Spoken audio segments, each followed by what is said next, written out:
ये आकाशवाणी रायपुर है। प्रादेशिक समाचार बुलेटिन के साथ मैं शुभ्रा भट्टाचार्य।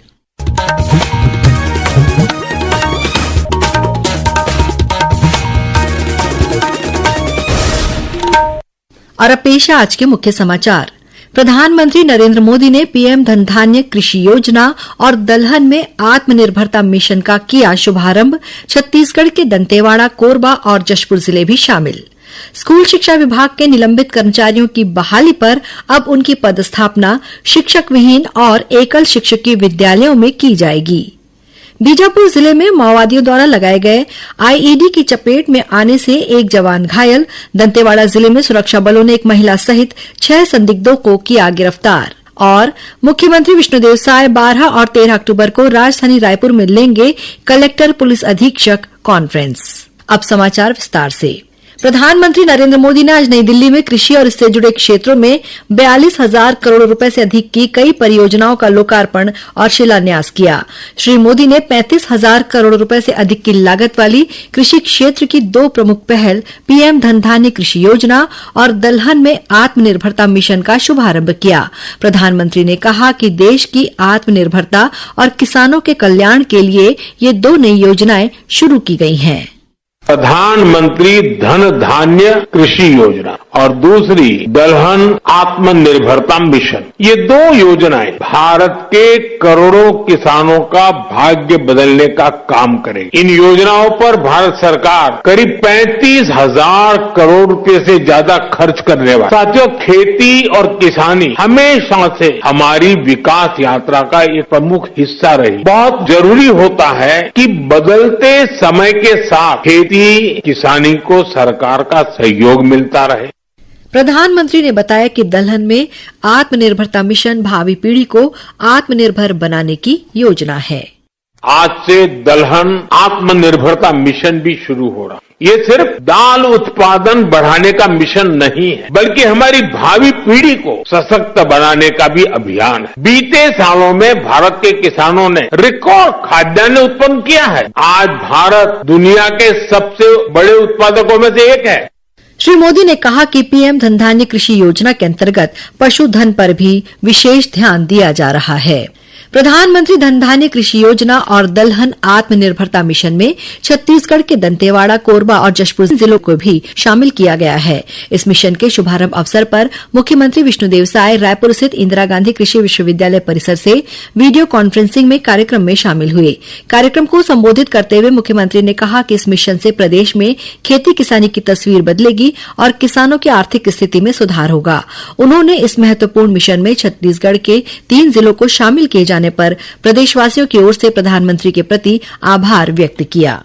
प्रधानमंत्री धनधान्य कृषि योजना और दलहन आत्मनिर्भरता मिशन की ये योजना में देश भर के 100 टन जिला के सिलेक्शन हुए हैं। 100 टन जिला के चयन हुए हैं जहां पर अनाज की उपज अपेक्षाकृत कम है और उस जिला में अनाज के उत्पादन ला बढ़ाना है। और हमारे छत्तीसगढ़ के सौभाग्य कि 100 में से 3 जिला हमारे छत्तीसगढ़ के हैं। दंतेवाड़ा, कोरबा और जशपुर, ये 3 जिला के चयन हुए हैं। स्कूल शिक्षा विभाग के अंतर्गत निलंबित कर्मचारियों के बहाल होने पर अब उनकी पदस्थापना शिक्षक विहीन और एकल शिक्षकीय विद्यालयों में की जाएगी।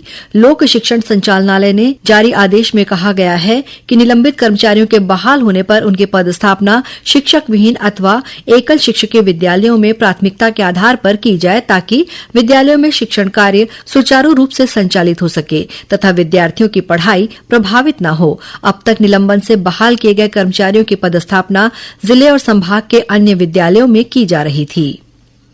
कर्मचारी भविष्य निधि संगठन ने कर्मचारी पेंशन योजना के अंतर्गत पेंशन प्राप्त कर रहे पेंशनरों के लिए एक बड़ा निर्णय लिया है। अब पेंशनर वर्ष के किसी भी माह में अपना डिजिटल जीवन प्रमाण पत्र प्रस्तुत कर सकेंगे। ये प्रमाण पत्र 1 वर्ष तक वैध रहेगा।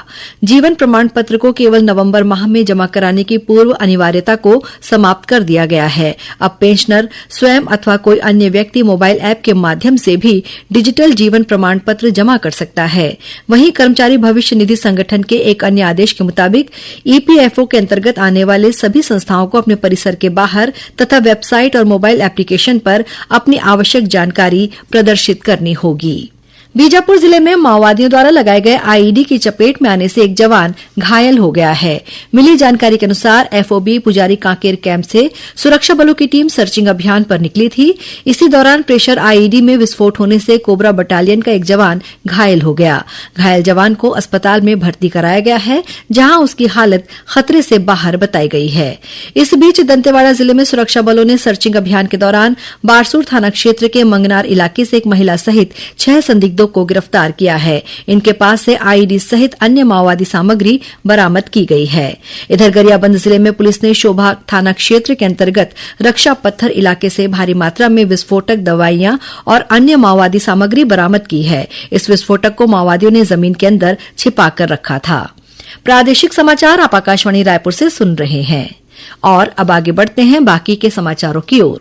मुख्यमंत्री विष्णुदेव साय प्रशासन में कसावट लाने और शासन की जन कल्याणकारी योजना के बेहतर क्रियान्वयन के लिए 12 और 13 अक्टूबर को राजधानी रायपुर में कलेक्टर पुलिस अधीक्षक कॉन्फ्रेंस लेंगे। इस 2 दिवसीय कॉन्फ्रेंस में मुख्यमंत्री जिला कलेक्टरों, संभागीय आयुक्तों और पुलिस अधीक्षकों से राज्य तथा केंद्र सरकार की विभिन्न जन कल्याणकारी योजनाओं और कार्यक्रमों की जिलेवार प्रगति की समीक्षा करेंगे। वहीं पुलिस अधीक्षक और पुलिस महानिरीक्षक के साथ जिलों में कानून व्यवस्था सहित विभिन्न मुद्दों की भी समीक्षा करेंगे।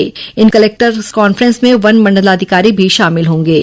राज्य के शैक्षणिक संस्थानों, आश्रम छात्रावासों और तकनीकी तथा प्रोफेशनल पाठ्यक्रम में पढ़ाई करने वाले अनुसूचित जाति, जनजाति, अन्य पिछड़ा वर्ग, अल्पसंख्यक और आर्थिक रूप से कमजोर वर्ग के विद्यार्थियों को शिष्यवृत्ति और छात्रवृत्ति का भुगतान अब उनके बैंक खातों में ऑनलाइन किया जा रहा है। मुख्यमंत्री विष्णुदेव साय ने कल मंत्रालय में आयोजित कार्यक्रम में इन वर्गों के 1,98,000 विद्यार्थियों के बैंक खातों में 84 करोड़ रुपए से अधिक की शिष्यवृत्ति और छात्रवृत्ति ऑनलाइन अंतरित की। इस मौके पर प्रमुख सचिव सोनमणि बोरा ने बताया कि प्री मैट्रिक, पोस्ट मैट्रिक छात्रवृत्ति तथा शिष्यवृत्ति भुगतान के लिए नई व्यवस्था के तहत जून, सितंबर, अक्टूबर और दिसंबर माह में विद्यार्थियों को ऑनलाइन भुगतान किया जाएगा।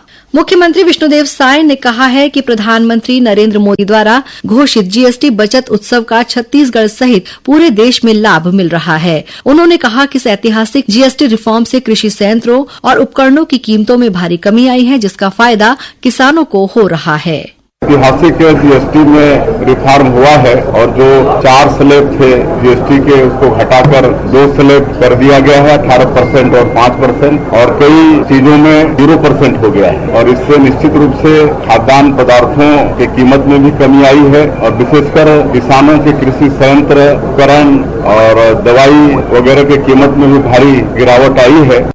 नीति आयोग द्वारा आयोजित नीति for states use case challenge awards में कोंडागांव जिले को स्वास्थ्य और पोषण श्रेणी में देश भर में प्रथम स्थान प्राप्त हुआ है। यह पुरस्कार मसूरी में आयोजित समारोह में नीति आयोग के सीईओ BVR सुब्रमण्यम और लाल बहादुर शास्त्री राष्ट्रीय प्रशासन अकादमी के डायरेक्टर श्री राम तरणिकांति द्वारा कलेक्टर नुपुर राशि पन्ना को प्रदान किया गया। यह पुरस्कार जिले द्वारा गर्भवती महिलाओं में एनीमिया में कमी लाने संबंधी पहल के लिए दिया गया।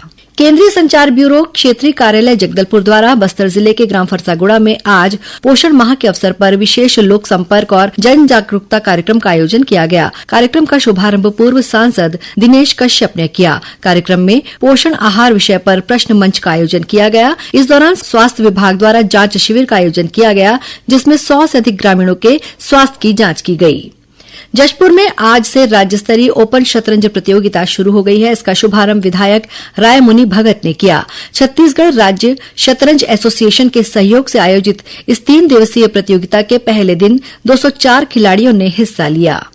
नवा रायपुर स्थित जंगल सफारी से इलाज के लिए गुजरात भेजी गई बीमार बाघिन बिजली की मौत हो गई है। बीते 7 अक्टूबर को उसे ट्रेन से गुजरात के जामनगर स्थित Vantara wild life rescue and care centre भेजा गया था, जहां इलाज के दौरान उसने दम तोड़ दिया। ये बाघिन पिछले कुछ समय से बीमार थी। और अब पेश है मौसम का हाल। अगले 2-3 दिनों के दौरान उत्तर और मध्य छत्तीसगढ़ से दक्षिण पश्चिम मानसून की विदाई होने की संभावना है। वहीं मौसम विभाग के मुताबिक अगले 24 घंटों के दौरान प्रदेश में 1-2 स्थानों पर गरज चमक के साथ हल्की से मध्यम वर्षा हो सकती है। अंत में मुख्य समाचार एक बार फिर। प्रधानमंत्री नरेंद्र मोदी ने पीएम धनधान्य कृषि योजना और दलहन में आत्मनिर्भरता मिशन का किया शुभारंभ। छत्तीसगढ़ के दंतेवाड़ा, कोरबा और जशपुर जिले भी शामिल। स्कूल शिक्षा विभाग के निलंबित कर्मचारियों की बहाली पर अब उनकी पदस्थापना शिक्षक विहीन और एकल शिक्षकीय विद्यालयों में की जाएगी। बीजापुर जिले में माओवादियों द्वारा लगाए गए आईईडी की चपेट में आने से एक जवान घायल। दंतेवाड़ा जिले में सुरक्षा बलों ने एक महिला सहित 6 संदिग्धों को किया गिरफ्तार। और मुख्यमंत्री विष्णुदेव साय 12 और 13 अक्टूबर को राजधानी रायपुर में लेंगे कलेक्टर पुलिस अधीक्षक कॉन्फ्रेंस। इसी के साथ प्रादेशिक समाचार बुलेटिन समाप्त हुआ। नमस्कार।